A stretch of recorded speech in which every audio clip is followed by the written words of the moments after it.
Oke, hari ini kita akan bahas tentang korelasi, regresi, dan multiple regresi.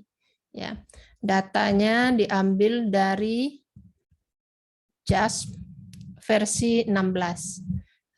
Kenapa data diambil dari sini? Supaya kita sama-sama mudah belajar, ya. Dan kalau kalian mau mengembangkannya nanti, ya, mau belajar lebih jauh juga bisa dipelajari dari buku Andy Field. Nah, kenapa dari buku Andy Field? Karena data ini sendiri diambil dari buku Andy Field. Jadi dibahas secara lengkap di buku itu. Ya. Ini saya bentuknya, saya sumbernya dari sini.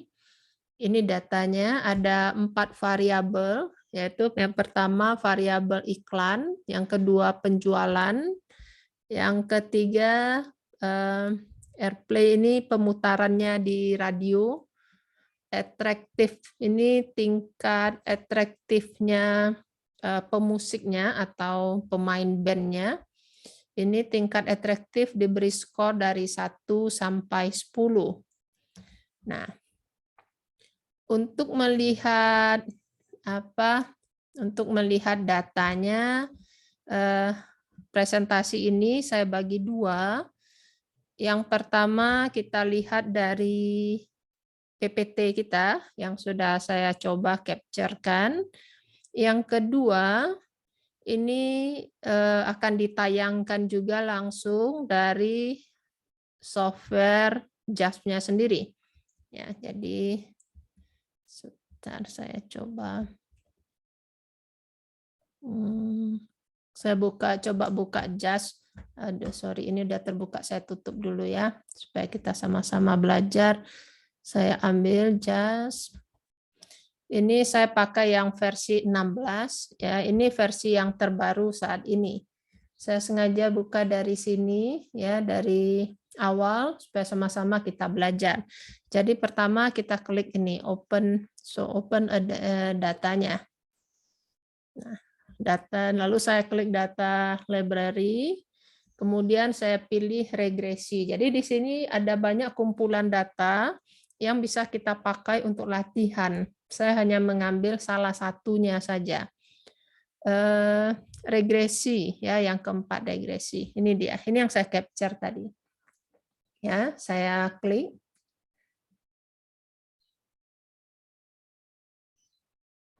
Nah, di sini disediakan deskriptif tentang data ini. Jadi data ini adalah data coba-coba, cuma data fiksi saja, ya. Ini bisa saya geser ya, atau sebentar. Ya udah nggak apa-apa lah ya, terbaca ya. Sebenarnya bisa saya geser ke sini gitu biar kita bisa lebih jelas. Nah, variabelnya ada 4 seperti yang saya katakan tadi. Yang pertama advert, iklan. Ini dalam thousand of pounds, dalam mempromosikan iklan sebelum albumnya dirilis. Ya, sini data penjualan. Data penjualan ini dalam ribuan kopi. Jadi ada satuannya ya. Untuk setiap album dalam minggu setelah dirilis. Airplay ini adalah banyaknya pemutaran lagu ini di radio swasta ketika dalam masa apalah promosi ini ya sebelum dirilis. Atraktif ini adalah seberapa besar, seberapa tinggi tingkat atraktif dari band ini. Tingkat skor atraktif ini diberi skor dari 1 sampai 10. Nah, ini tentang data deskriptifnya ya, saya kembali lagi ke sini. Kemudian saya kembali ke, sebentar. Saya tutup dulu ya ini ya. Nah, saya kembali ke sini. Jadi agak bolak-balik ya presentasi hari ini. Nah, ini tadi datanya ini deskriptif ini ya, saya ambil dari yang tadi. Nah, ini tentang data deskriptif. Kita lihat. Jadi data yang tadi itu jumlahnya ada 200. Nah, kalau kita sebagai peneliti, apa gunanya kita mengetahui tentang data deskriptif? Yang pertama, ya, data deskriptif ini biasa dipakai orang untuk memeriksa. Jadi kalau kamu sebagai peneliti, kamu kan tahu berapa jumlah data yang kamu miliki. Dalam hal ini ada 200. Nah, kita cek apakah ke 200-200-nya itu sudah tertangkap atau tidak oleh softwarenya, ya. Nah, di sini berarti sudah valid ini 200, nggak ada yang missing 0. Rata-rata ini adalah rata-rata untuk setiap variabel, sales, advertising, airplay, dan attractive. Kemudian ini nilai standar deviasi. Ya. Ini nilai minimum dan ini nilai maksimum. Sebenarnya yang ini 1, 2, 3, 4, 5, 6, ini adalah data deskriptif yang biasa dilaporkan orang, ya, di awal-awal ketika kita menyusun laporan. Jadi dalam laporan statistik, ya, biasa yang pertama kali dilaporkan orang itu pasti data deskriptif. Baru kemudian kita melaporkan teknik hasil dari teknik statistik yang kita gunakan. Dalam kasus ini kita akan menggunakan korelasi, regresi sederhana, dan multiple regresi. Ya. Nah, kita lihat, ya, di slide ini memang saya sengaja menambahkan Shapiro-Wilk. Ya, sengaja saya tambahkan Shapiro-Wilk. Sebentar, dari mana datangnya ini, ya? Kita lihat. Sebentar. Maaf ya, ini agak bolak-balik, memang saya usah agak pelan-pelan. Ya, ini terpaksa saya clear dulu. Ini tadi data deskriptif, ya, data deskriptif. Ini ada di data statistik. Nah, ini ada Shapiro-Wilk. Ya, jadi data deskriptif itu sebenarnya di JAS ini dia pertama cuma menampilkan 2. Nah, saya daripada bolak-balik, jadi ini saya masukkan 4-4-nya. Ya, kita lihat ini lagi running dia 4-4. Biasanya harusnya nggak selama ini nih. Lalu saya masukkan aja sekalian Shapiro-Wilk.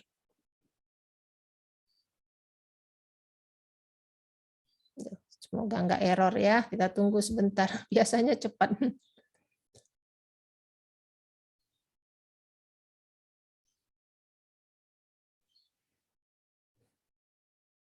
Ya sudah, sebentar kita tinggalkan dulu ya. Nanti ini, ini baru mau saya tinggalkan aja.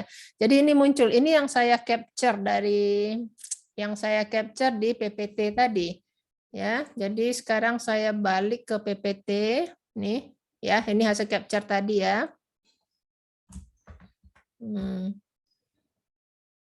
Oke, kemudian jadi yang tadi ini, yang berapa ini tadi, 4, 5, 6, ya, yang tadi itu adalah data deskriptif. Nah, kemudian kita kan ada kebutuhan sebenarnya untuk melakukan uji normalitas, ya, ada uji asumsi. Sebenarnya, ya, ada banyak uji asumsi yang diperlukan dalam melakukan korelasi dan uji regresi ini. Nah, salah satunya adalah uji normalitas. Memang dalam kasus ini kita sudah memiliki 200 sampel, ya. Biasanya 200 sampel ini udah kategorinya sudah banyak lah, sudah termasuk kategori banyak. Biasanya kalau banyak, sering-sering orang udah tidak melakukan lagi uji normalitas. Tapi kita lihat dulu, ya. Nah, kita lihat, nah saya lihat di sini ada sedikit problem ya di uji normalitasnya. Nah, uji normalitas ini kita harus lihat nilai Shapiro-Wilk. Ya, jadi ini data bukan rekayasa saya ya, ini kita ambil memang dari buku Andy Field ya.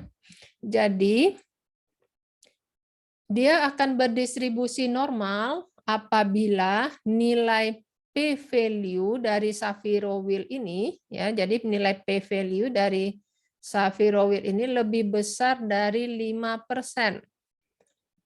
Nah, kalau kita lihat 5% itu kan 0,05, 0,05, lebih besar dari ini. Ini tidak lebih besar. Ini tidak lebih besar. Ini tidak lebih besar. Kalau dilihat di sini yang lebih besar dari 5% hanya ini. Ya, ada sedikit masalah tentang normalitas dalam kasus ini. Ya, jadi kalau kita lakukan uji normalitas, ternyata yang berdistribusi normal ini cuman variabel yang airplay, yang pemutarannya di stasiun radio tadi. Kita coba kembali ke kemana? Ke JAS-nya ya.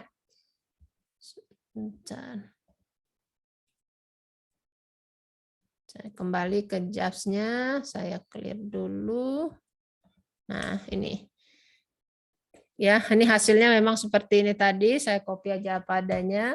Terus mungkin kita mau coba lihat steam and lift ya. Saya ingin lihat ini kan hasilnya. Dia berdistribusi normal itu sebenarnya bisa kita lihat dalam tabel distribusi frekuensi. Bisa kita lihat dalam steam and lift table. Kita lihat ini, steam and lift. Ini scale-nya 1.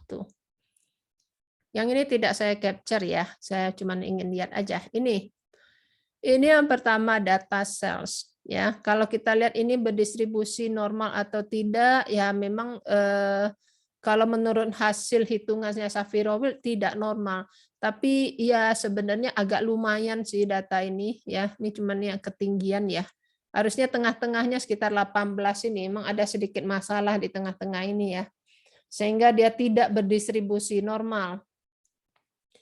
Lalu yang tentang iklan ini malah skewed ya, skewed positif ya. Ini jelas tidak berdistribusi normal.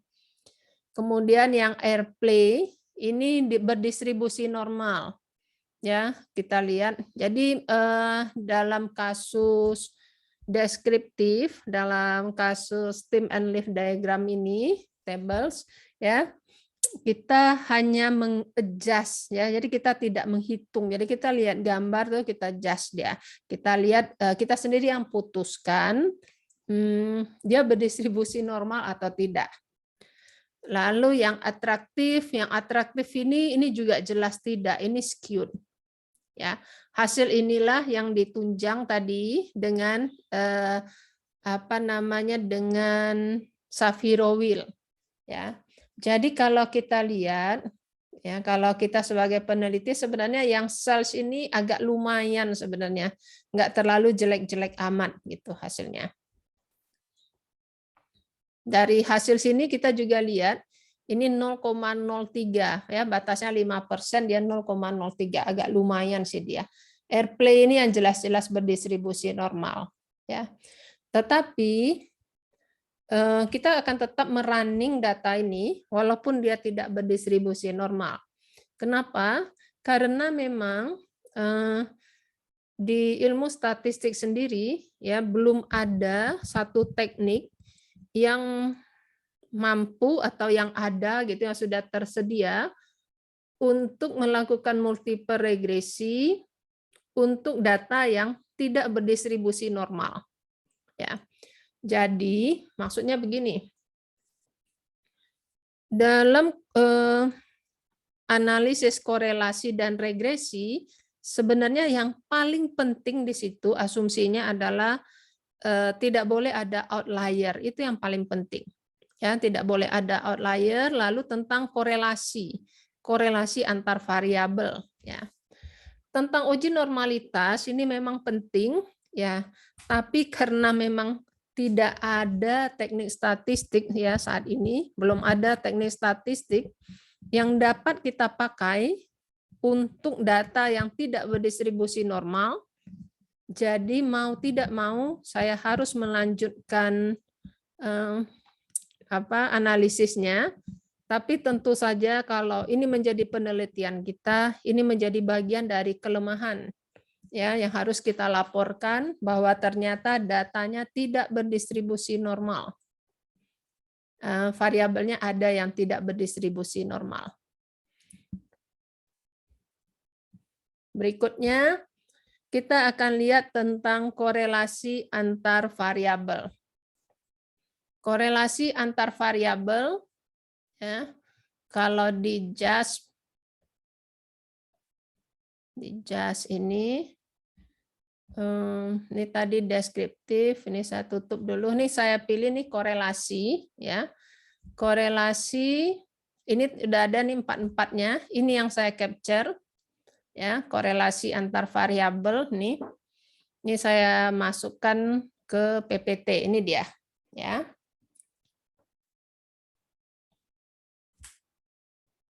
Sekarang kita lihat. Korelasi sales, ya. Ini ada sales, ada iklan, ada pemutaran di radio, ada tingkat atraktif. Nah, menurut kalian kalau ada data seperti ini, yang mana yang menjadi DV-nya? Yang mana yang menjadi IV-nya? Ya, DV dan IV itu yang mana? Ini kan yang penting kita tentukan. Ya.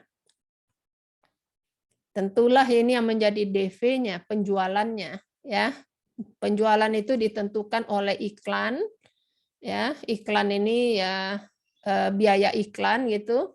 Lalu seberapa sering dia diputar di radio, lalu seberapa atraktif pemain musiknya.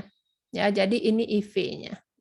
Nah, yang pertama kita lihat adalah korelasinya.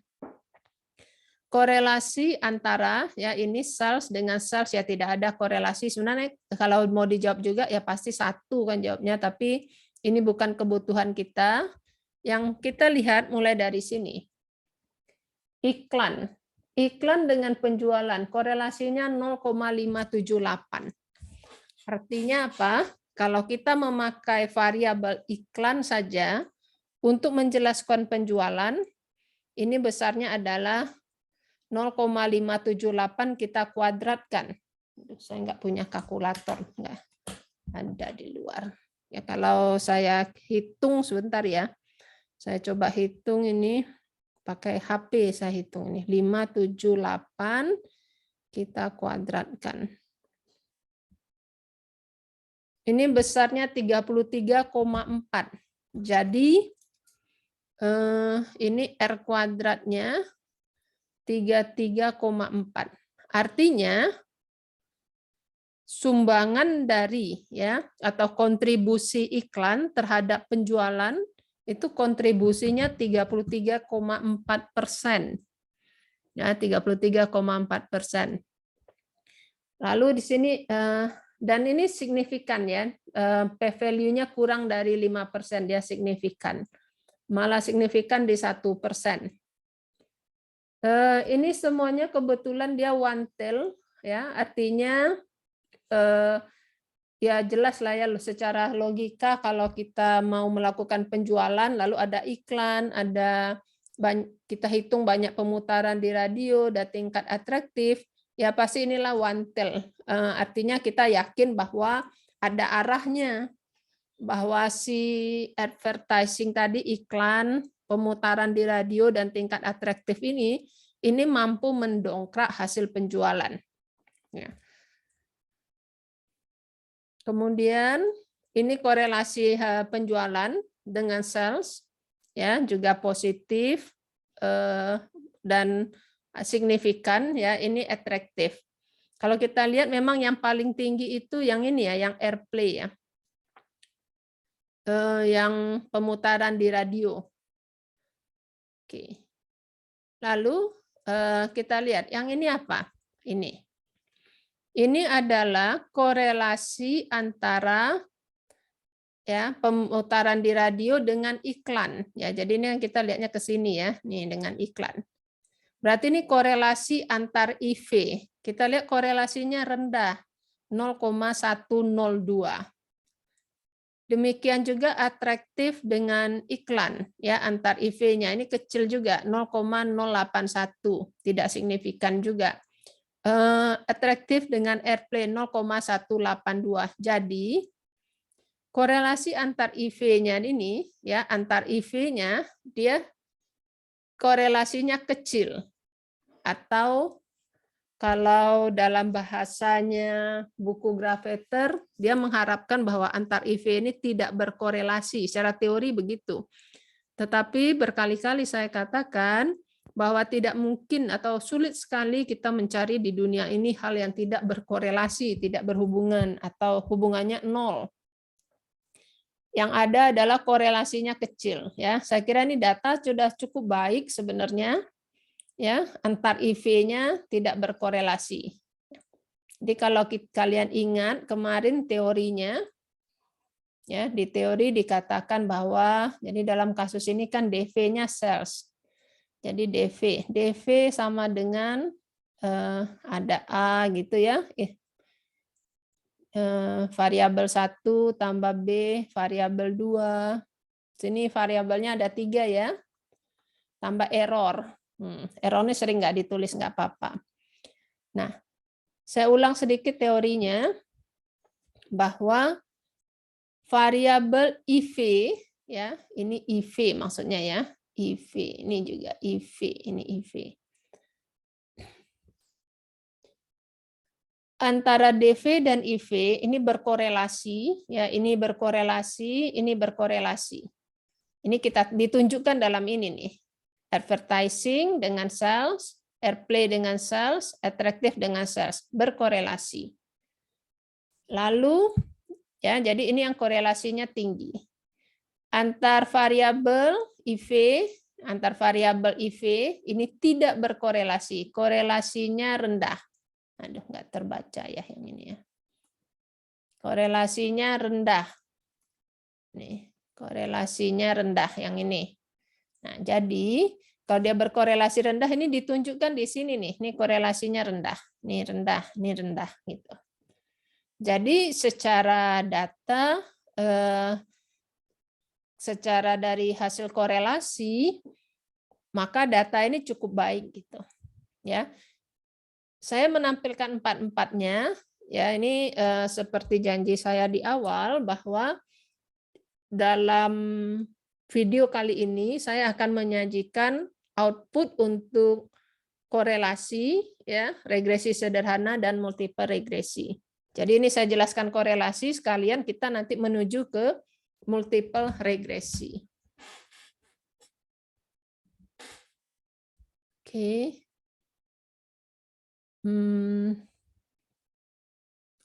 Saya lanjutkan. Nah, sebenarnya analisis regresi linear sederhana ini logikanya seperti apa? Ini sedikit logika berpikir, ya. Kita punya data gitu ya kan, lalu kemudian kita melakukan uji korelasi seperti yang saya lakukan tadi, uji korelasi. Nah, kita lihat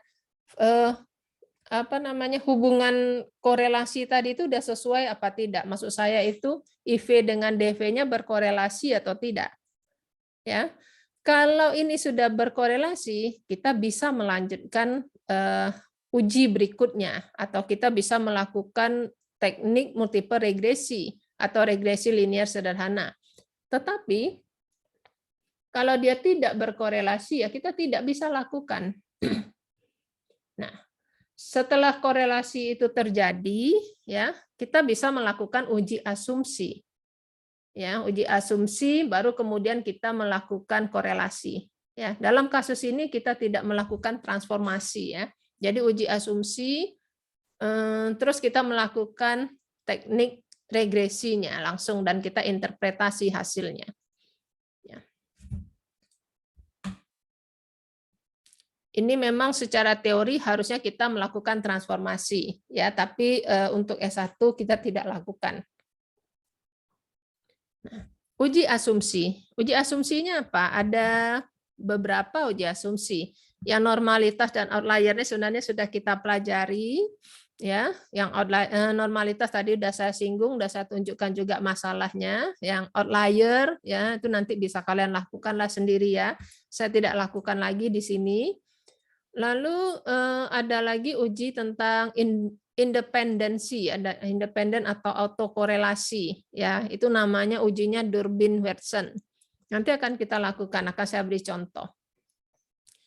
Lalu ada yang namanya uji linearitas. Uji linearitas ini maksudnya bahwa dalam melakukan regresi, ya metode regresi, hubungan antar dua variabel itu haruslah hubungan yang linear. Dalam kasus ini, saya hanya mengcapture ya satu saja, yaitu antara variabel sales dan advertising ya. Harusnya tadi yang normal tadi apa tadi AirPlay ya, kalau saya nggak salah ya. Nah, kita lihat.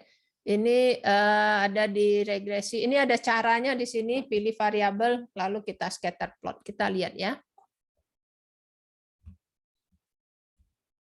Ya, mana balik-balik ya. Jadi cuman kita lakukan dua variabel ini. Kemudian kita klik nih scatter plot. Nih scatter plot kebetulan memang sudah apa namanya? Sudah otomatis memang di-capture-kan di sini. Sudah otomatis tercentang, sudah bawaannya. Nah, waduh. Nah, ini bentuknya seperti ini nih, ada garis seperti ini. Ya, ada garis seperti ini berarti memang hubungannya linear. Kalau kita mau mencoba yang lain ya sudah, ini saya masukkan lagi, ini dikeluarkan ya sales dengan advertising, kita lihat. Hubungannya linear atau tidak? Ini hubungannya linear. Oh, sorry, tadi harusnya yang saya masukkan AirPlay ya. Oke, sorry, salah. Nah, ini juga ya, ini AirPlay hubungannya linear. Jadi seperti itu. Jadi dalam memeriksa hubungan linearitas ini, hubungannya linear atau tidak, ini kita tidak melakukan perhitungan sebenarnya. Wah. Oh, sorry, kalau ini tidak bisa saya lakukan hubungannya linear. Kenapa? Karena atraktif ini kan datanya tidak kontinu ya. Ya, datanya kan tidak kontinu. Kenapa tidak kontinu? Kan datanya 1, 2, 3, 4, sampai 10. Hubungan yang linear itu sebenarnya kan hubungan yang kontinu. Jadi dalam kasus ini sebenarnya yang atraktif ya dia tidak menggambarkan. Tapi kalau kita mau coba buatkan ini apakah ada satu garis di sini ya mungkin bisa kita adjust juga gitu ya. Cuman memang atraktif ini skornya ya itu kan tadi saya katakan tadi tingkat atraktif itu skornya dari 1 sampai 10. Dia tidak kontinu.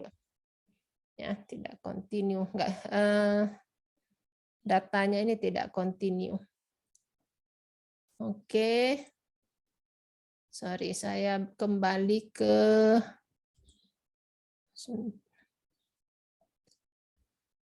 ya, jadi di sini hubungan yang linear. Nah, di sini kita masuk ke topik berikutnya. Kalau tadi kita bahas tentang korelasi, di sini kita bahas tentang regresi linear yang sederhana. Ya, regresi linear sederhana. Saya memberi contoh untuk dua variabel sales dan advertise. Ya, untuk yang lainnya silahkan nanti dicoba sendiri. Jadi saya cuma mengambil satu IV, yaitu IV-nya tentang iklan. Kita lihat bagaimana cara membacanya. Harusnya tadi kita running ya, lupa saya. Udahlah lanjut dulu ya. Ini ada yang, jadi di sini yang kita lihat adalah data H1 ini ya. Yang ini kita jangan nggak usah lihat. R ini adalah korelasi. Korelasi antara sales dan advertise. Ya, tadi bisa kalian lihat lah. Berapa tampilannya. Lalu kemudian ini 33,4 ini tadi saya hitung 33,4 ya, mungkin saya lupa bulatkan atau gimana tadi nggak tahu, atau kayaknya enggak. Saya hitung 33,4 ini mungkin masalah run off lah. Kalau dia datanya panjang gitu. Kemudian dikuadratkan, kalau saya tadi kan cuma mengambil data ini aja ya. Jadi ini hanya masalah pembulatan. R square. R square ini adalah kontribusi ya kontribusi iklan terhadap hasil penjualan. Jadi kontribusinya 33,5. Nah, untuk membuatkan persamaan regresi linier sederhana, kita di tampilan berikutnya, di slide berikutnya. Yang ini adalah ujinya. Ujinya ini untuk melihat apa?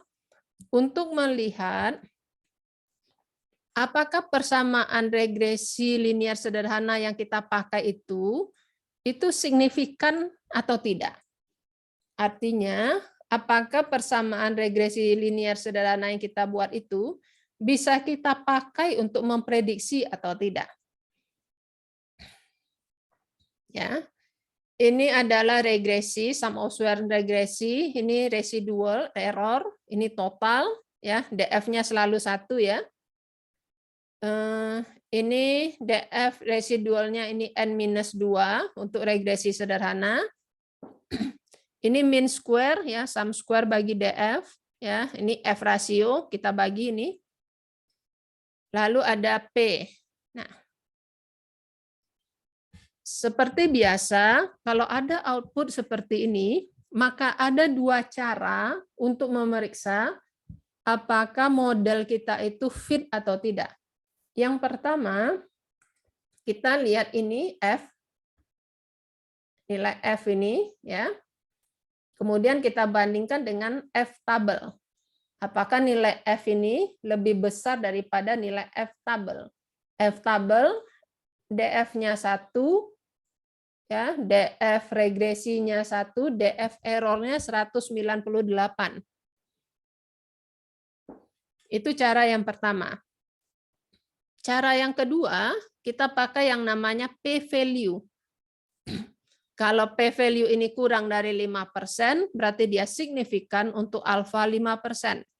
Kalau dia kurang dari 1%, berarti dia signifikan untuk alfa 1%. Kalau kita lihat hasil ini, berarti dia signifikan untuk 1%. Artinya apa? Artinya bahwa memang model ini bisa kita pakai untuk untuk melakukan prediksi. Ya.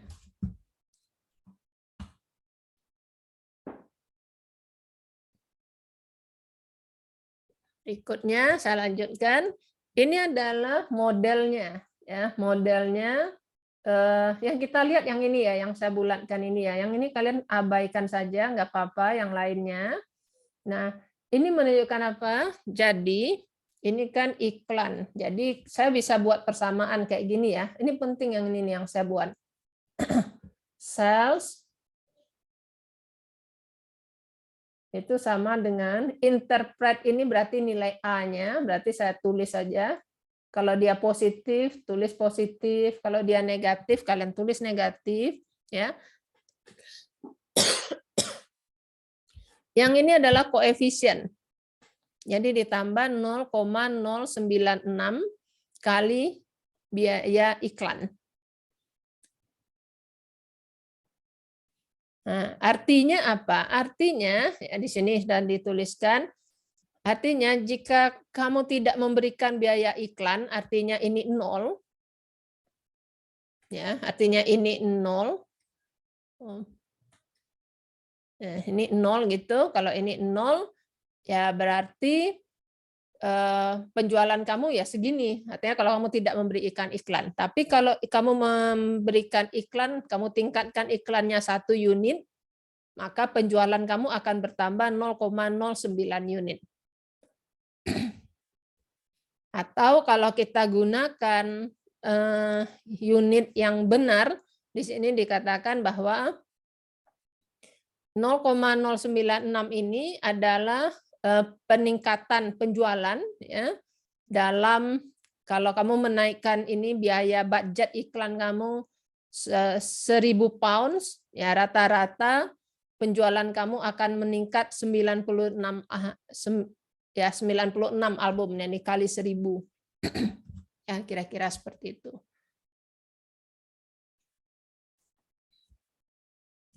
Oke. Itu untuk regresi sederhana. Tadi saya belum menayangkan JASP-nya, ya.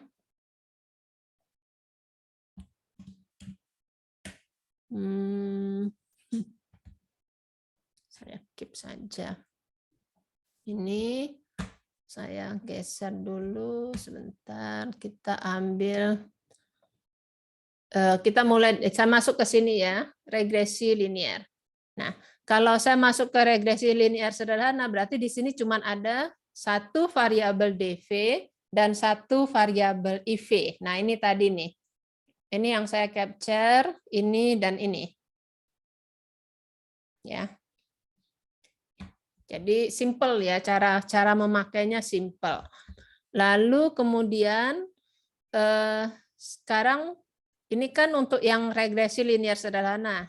PowerPoint-nya sudah saya jelaskan. Sekarang kita masuk kalau multiple regresi. Nah, seperti apa? Ini saya masukkan aja tiga-tiganya. Ini metodenya ini ada bermacam-macam sebenarnya ya. Nah, kita akan pakai default-nya aja, yaitu nama metodenya enter. Nanti saya akan jelaskan satu metode lagi, tapi untuk S1 sebenarnya kita cukup sampai di sini. Kemudian kita coba ya lihat ya. Terus terang saya nggak hafal isinya di dalam ini ya.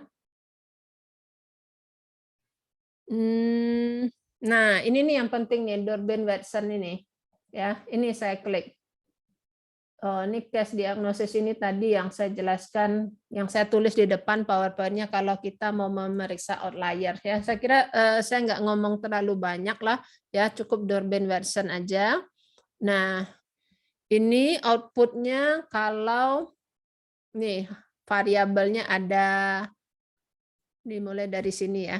Ini tadi regresi linear sederhana, sebentar. Mulai dari sini nih. Ini ya, dan ini 3. Nah, ini yang saya capture, yang saya masukkan ke PPT. Ya, kita lihat ya.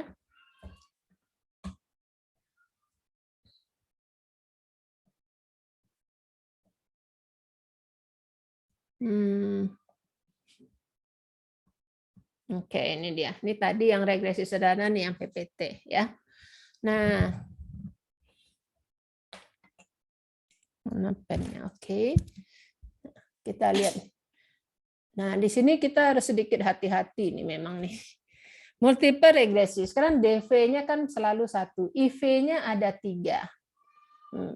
IV-nya ada 3. Nah, kalau kita baca buku Andy Field, sebenarnya Andy Field mengatakan bahwa kalau IV-nya ini lebih dari 2, kita tidak melihat nilai R-square, tapi kita harus melihat nilai adjusted R-square. Jadi, maksudnya apa di sini? Sumbangan ketiga variabel ini atau kontribusi ketiga variabel ini besarnya adalah 66% untuk menjelaskan cells. Jadi kita mengambil yang ini, kita tidak mengambil 66,5%. Ya, kenapa? Karena ya kalau ada 3 seperti ini, antar mereka ada korelasi, biasanya ada error. Ya, biasanya yang adjusted ini dia sudah mengurangi bagian errornya sehingga nilainya selalu lebih kecil daripada R-square. Tetapi kalau kamu cuma punya 2 variabel IV, ya, 1 atau 2 variabel IV, kamu boleh memakai nilai R-square. Tapi kalau sudah lebih dari 2, kita pakainya yang adjusted R-square. Ya, itu ada di buku Andy Field. Saya lupa halaman berapa, nanti silakan dicari sendiri ya. Kemudian tentang Durbin-Watson. Ini adalah untuk menguji asumsi. Nilai Durbin-Watson ini selalu outputnya antara 0 sampai 4. Nah, tetapi yang kita harapkan nilainya adalah antara 1 sampai 3 yang kita harapkan. Ya, jadi yang diharapkan antara 1 sampai 3. Ini 1 sampai 3. Yang kita lihat ini ya, nilai statistik yang ini nih, H1 yang di bawah ini. Karena ini nilainya 1 sampai 3, maka asumsinya terpenuhi. Aduh, sorry salah ketik di sini. Asumsinya terpenuhi. Artinya apa? Dia tidak terjadi autokorelasi antar IV itu. Dan dia independen. Ini cara membuktikannya dia independen. Jadi kalau kita lihat atau kita ingat-ingat dari tadi, cara kita melakukan uji asumsi, ini cuman yang melakukan hitung-hitungan ya selain Shapiro-Wilk ya Shapiro-Wilk uji normalitas dan Durbin-Watson. Kalau tadi korelasi itu bukan uji asumsi. Uji asumsi yang lain itu kan outlier. Outlier itu kan kamu tinggal lihat lalu kamu just ini outlier atau bukan ya. Artinya tuh terserah kamu kan sebagai peneliti. Atau tadi juga uji kolinearitas. Maksud saya uji linearitas. Ya. Kalau dia linear itu juga asumsi kita atau keputusan kita. Kita lihat, oh ini nih kecenderungannya ada satu garis, oh ini linear gitu. Jadi itu apa ya? Bisa kalian judge berdasarkan penglihatan kalian. Tapi untuk uji autokorelasi atau independensi ini kita lakukan dengan hitung-hitungan, ya. Kemudian berikutnya, jadi dari tadi ini kita bisa lihat ini nilai adjusted R-square. Yang kedua, ini selalu disebut nilai ANOVA karena basicnya memang ANOVA. Ini tabel hasil hitung-hitungan. DF-nya di sini ini 3, yang di sini N-3. Ya. Ini cara lihatnya sama seperti tadi. Yang pertama, kita bisa tentukan dia signifikan atau tidak dari nilai F ini yang kita bandingkan dengan F tabel. Atau yang kedua dari nilai P. P signifikan ini, P sig ya. Kalau dia kurang dari 5% atau kalau dia kurang dari 5%, berarti dia signifikan untuk alpha level 5%. Tapi kalau dia kurang dari 1%, ya berarti dia signifikan untuk alpha level 1%. Ya, berarti ini data cukup baik sebenarnya. Ya, signifikannya untuk 1%. Walaupun di depan tadi ada keterbatasan tentang normalitas. Ya, normalitas ada keterbatasan tentang itu. Tetapi dari segi model ini hasilnya cukup baik.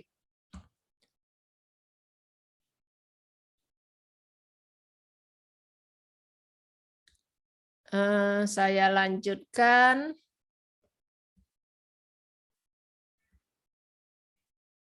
Nih, sebentar.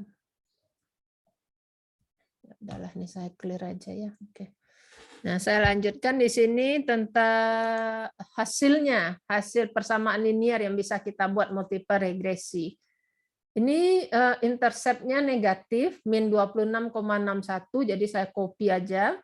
Ya, ini tambah 0,08 kali advertising, tambah 3,37 kali airplay, tambah 11,09 kali attractive. Ya. Artinya apa? Artinya ya, artinya kalau umpamanya untuk iklan ini dihabiskan misalkan 2.000 pound tadi kalau nggak salah ya. Airplay ini pemutarannya misalkan 500, ya nggak tahu sembarangan ya. Kalau atraktif ini tingkat atraktifnya misalkan 8 misalkan. Ya, maka kita bisa memprediksi apa? Memprediksi hasil penjualan. Jadi kalau gitu salesnya jadi berapa? Min 26,61 tambah 0,08 kali 2.000 tambah 3,37 kali 500 ya, tambah 11,09 kali 8. Nah, ini kamu hitung di kalkulator. Nah, inilah hasil prediksi sales-nya. Jadi memang kegunaan pertama dan utama dari belajar regresi ini adalah untuk memprediksi. Ya, selain kita sebenarnya memilih-milih, tapi ini tujuan utamanya adalah untuk memprediksi. Ya, cara memprediksinya seperti ini. Setelah kita punya model yang ini, yang signifikan, ya tadi saya lupa menyinggung ini signifikan, signifikan, signifikan. Ya, jadi walaupun tadi dia tidak berdistribusi normal, ternyata variabelnya itu signifikan gitu. Signifikan untuk menjelaskan tentang cells ya, dan tadi sekitar 60 berapa tadi 66 ya, 66%. Saya kira itu cukup baik ya, data ini cukup baik sebenarnya.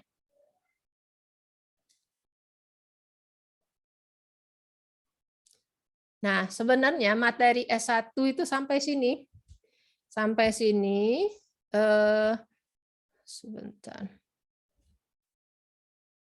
Bentar ya, sampai sini. Nah, ini just-nya yang ini. Nah, saya berapa kali di kelas ya mengatakan bahwa tujuan orang belajar multiple regresi ini ya sebenarnya tujuannya bisa lebih tinggi lagi, bukan cuma untuk memprediksi ya, kita bisa menemukan teori ya. Ya macam-macam atau bisa membuktikan teori ya. Nah, dalam kasus ini saya mencoba memberi sedikit lebih lah untuk kalian gitu ya. Ini khusus untuk yang tertarik pada regresi. Kalau enggak tertarik ya sudah, nonton videonya cukup sampai tadi aja itu oke, sudah oke untuk materi S1. Ini tambahan. Metode ini ada 4 metode ya. Saya juga tidak membahas semuanya ini, saya cuma membahas satu lagi nih, ada yang namanya stepwise. Ya, stepwise. Jadi saya gunakan metode stepwise di sini. Stepwise ini gunanya apa? Jadi metode ini kan saya pernah katakan bahwa tujuan dari belajar multiple regresi yang pertama kita bisa membuktikan teori. Kalau membuktikan teori mungkin bisa pakai metode enter seperti tadi karena teorinya sudah ada gitu. Dan kita tahu ini berkorelasi atau tidak ya. IV ini lebih berkontribusi dengan yang DV gitu. Kita udah tahu lah. Sudah ada teorinya sebelumnya, sudah ada penelitiannya sebelumnya. Nah, tapi ketika kita mengembangkan suatu teori baru begitu ya, sering kita tidak tahu ini yang mana duluan, yang mana yang memberi kontribusi. Kalau sebenarnya kita bisa lihat dari nilai korelasinya. Tapi nilai korelasi itu sekali lagi itu kan memang berdasarkan data ya, keterbatasan kita juga berdasarkan data yang kita punya gitu. Nah, di software ini juga sebenarnya memang berdasarkan data. Tapi kemampuan software ya, kecepatan kemampuan software dalam dalam berpikir mungkin jauh lebih cepat daripada otak kita dalam berpikir gitu ya. Nah, artinya begini, metode stepwise ini diciptakan untuk suatu teori yang baru begitu, di mana kita belum tahu apa-apa, belum tahu terlalu banyak tentang IV yang kita tetapkan itu. Ya. Nah, ini saya gunakan ini tadi, saya cuma memilih stepwise, outputnya seperti ini, 1, 2, 3. Ini yang saya capture di PPT saya. Ya. Saya capture di PPT, ya kita lihat. Oke, ini dia. Nah, ini. Ya, kita lihat satu-satu. Kita lihat satu-satu, sebenarnya informasinya tuh sebenarnya ada di sini. Sebentar, kemarin rasanya saya lihat ada informasi. Sebentar ya, rasanya ada yang ketinggalan, mungkin saya lihat. Oh iya. Yang ini nih, sebentar ya, saya lihat ya saya sudah capture apa belum. Kalau belum saya capture sekarang. Oh, ada di bawahnya, sorry. Memang ini saya letakkan tadi kosong. Oke. Ya, ini ya metode stepwise. Oke, sudah disiapin. Jadi, di stepwise ini dia siapkan 4 model. 4 model, tapi sebenarnya ini model yang pertama nih 00 ini nggak ada ya, kita nggak lihat ini. Kita pakai model kedua, ketiga, dan keempat. Ya, nah kita lihat ya ini. Kita mau lihat dulu model kedua, ketiga, keempat itu apa. Informasinya ada di sini sebenarnya. Model kedua itu kalau dia cuma memakai AirPlay. Kenapa dia memakai AirPlay? Nah, kalian lihat ini. Bedakan dengan saya tadi, saya hanya memakai advertise ketika saya menggunakan satu variabel IV. Si metode stepwise, ya kalau ini mahasiswa S2 itu di Atmajaya tuh suka bercanda gitu ya. Mereka bilang ini langkah bijak katanya. Langkah saya stepwise ya, langkah bijak. Kenapa disebut langkah bijak ya? Sering-sering ini software ini ya wise katanya dalam menentukan IV mana yang kita pakai. Di sini dia menentukan AirPlay. Ya. Ketika kita melihat dia menentukan AirPlay, sebenarnya ya saya sendiri baru melihat ini ya karena tadi memang si AirPlay ini yang berdistribusi normal ya, datanya baik begitu sebenarnya. Ya, jadi yang kedua ini AirPlay, yang ketiga ini baru dia tambah advertising. Yang ketiga ini attractive. Nah, maksud saya adalah dalam metode stepwise dia sudah tahu variabel pertama yang paling baik. Jadi ada 3 IV kan. Dia sudah memilihkan untuk kita kira-kira gini, kalau kamu mau pakai satu variabel saja IV, katanya pakailah AirPlay. Tapi kalau kamu mau pakai 2, pakailah AirPlay dan advertise di sini. Tapi kalau kamu mau pakai 3-3, pakailah ini urutannya tuh kayak gini katanya. Ya, kira-kira seperti itu. Nah, lalu, nah ini. Jadi yang pertama ini tadi AirPlay ya. Berapa kontribusi AirPlay? Kontribusinya adalah 35,9%. Jadi AirPlay 35,9%. Kalau AirPlay dan advertise ini 62,3%. 63% gitu ya. Jadi gini, kalau saya tuliskan, kalau AirPlay aja ini 30, saya bulatkan aja ya, 36%. Tapi kalau di sini AirPlay ditambah dengan advertise ya, dengan iklan itu dia jadinya 63%. Informasi apa yang kita dapat di sini? Dari sini kita dapat selisihnya sebenarnya. Kita bisa kurangkan itu 63 kurang 36 ya. Sorry saya nggak siapin kalkulator. Kalkulator ada agak jauh. 5 kurang 3 27. Jadi dari sini saya tahu bahwa kalau saya pakai AirPlay saja, kontribusi uniknya 36%. Tapi kalau saya memakai AirPlay dan advertise, maka ada tambahan 27%. 27% ini apa? Ini adalah sumbangan unik sih advertise. Ya. Lalu kalau saya tambah lagi nih, ada nih yang ketiga ya, AirPlay tambah advertise tadi ditambah dengan yang ketiga tadi apa? Atraktif ya.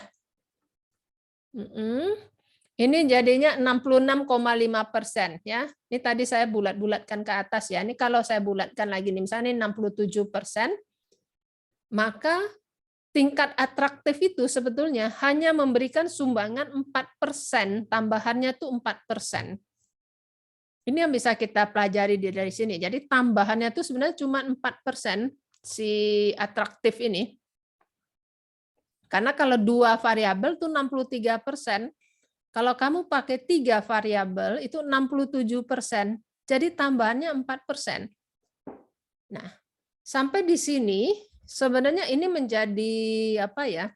Menjadi pemikiran bagi si peneliti, apakah kamu mau memakai 3 variabel IV atau cukup 2 variabel IV? Apakah bagi kamu 4% ini cukup penting atau tidak? Ya, ini tidak ada satu teknik yang memutuskan kita mau 3 variabel IV atau 2 variabel IV. Sekali lagi ini adjustment kamu. Ya, keputusan kamu. Kalau kamu mau pakai 2 saja ya sudah 63%. Kalau mau ditambah dengan atraktif ya jadinya 67%. Ya. Ini kelebihan metode stepwise ya. Jadi kita bisa memeriksa di sini. Nah, ini untuk modelnya signifikan atau tidak. Ini model 2, model 3, model 4. Kalau kalian ingat tadi, ini model 2 airplay saja. Model 3 yang IV-nya airplay dan advertising. Metode 4 yang IV-nya 3 variabel ini. Ya, di sini hasilnya signifikan semua. Cara bacanya sama dengan yang tadi. Saya nggak bahas lagi. Oh, sorry ini tadi ya, ini 3 variabel harusnya saya lihatnya adjusted ya, 66%. 66% di sini berarti nih. Berarti tambahannya cuma 3%. Ya, sekali lagi ini 3% ini signifikan atau tidak? Ya, karena ini kan lebih dari 3 variabel. Lebih dari 3 variabel kita harus lihat adjusted ini ya. Jadi ini. Itu. Jadi ini yang bisa kita lihat dari metode stepwise. Kemudian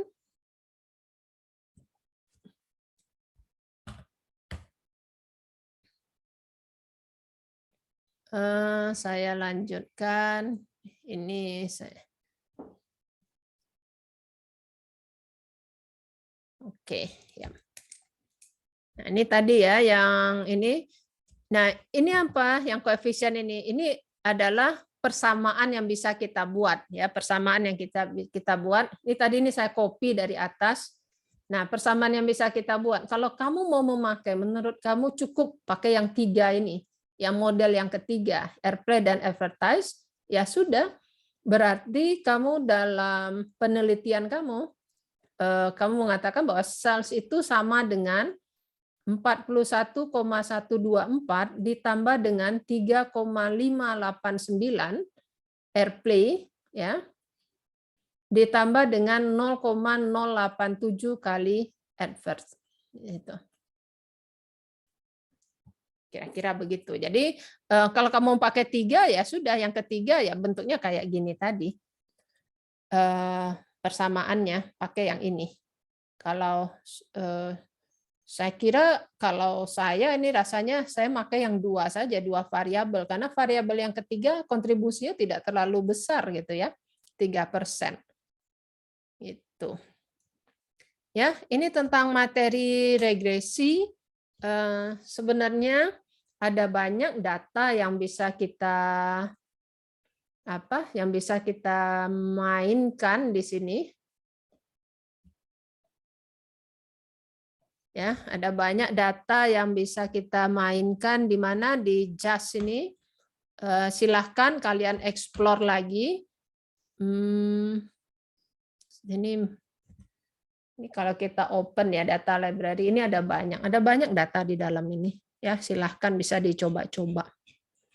Ya, saya kira cukup sampai di situ ya materi kita. Ya. Dan ya, saya kira cukup lah ya untuk regresi, korelasi, dan multiple regresi ya. Nanti kalau ada pertanyaan silahkan kita diskusikan di kelas gitu ya. Terima kasih, sampai jumpa.